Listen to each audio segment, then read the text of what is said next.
तपाईलाई bike scooter गाडी मध्ये केही पनि किन्नु पर्ने छ इभी होस् अथवा पेट्रोल होस् अथवा नयाँ नयाँ आउन लागेको लन्चहरूको बारेमा थाहा पाउनु छ भने नेपालमा छिट्टै हुन लागिरहेको नाइमा नेपाल मोबिलिटी एक्सपो 2026 भन्ने एक्सपो तपाईले छुटाउनु नै हुँदैन र एकदमै नजिक पनि आइसकेको छ। नेपालको यो one of the biggest automobile event हो भने यो अगस्तको 11 देखि 16 सम्म काठमाडौँको भेकुडी मण्डपमा हुन गइरहेको छ र तपाईले यसमा 50 प्लस ब्रान्डले चाहिँ नेपालमा नयाँ लन्च हुन लागेको अथवा लेटेस्ट उनीहरूको प्रोडक्ट्सहरू चाहिँ सोकेस गर्नेछन् र तपाईहरुले चाहिँ सबैलाई चाहिँ मजाले हेर्न पाउनु हुनेछ। अब यो शोमा चाहिँ कुन गाडी वा बाइक लन्च हुन्छ भन्ने कुरा गर्ने हो भने लिस्टहरू हेर्दाखेरि हामीले चाहिँ गाडीको लिस्ट हुने भने चाहिँ गाडीको अब जस्तै लिप मोटरको B10, BYD को सिलियन 7, टाटाको नयाँ पञ्च, प्रोटोन इमास 5 जस्ता गाडीहरू पनि छन्।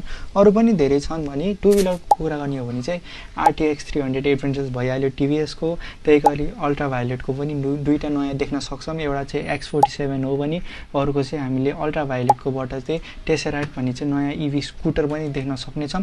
र यदि तपाईलाई चाहिँ यो सबै बाइक स्कुटरहरू हेर्नु छ बुझ्नु छ भने चाहिँ यो सोलाई चाहिँ नछुटाइ जानु होला। अगस्त 11 देखि 16 सम्म हुनेछ। डेट चाहिँ नबिर्सिनु होला, रिमाइन्डर पक्कै राख्नु होला र सो पक्कै भिजिट गर्नु होला। जुली भ्लग्सलाई चाहिँ सबै सोशल मिडिया प्लेटफर्महरुमा फलो, लाइक, शेयर र माया देखाइदिन नबिर्सिनु होला। हामी तपाईहरुलाई यो एक्सपोको लाइभ अपडेट्सहरु दिने पनि छौं भने तपाईहरुलाई चाहिँ अरु विभिन्न इन्फर्मेसनहरु पनि हामी पेज थ्रु सबैजनालाई दिने नै छौं।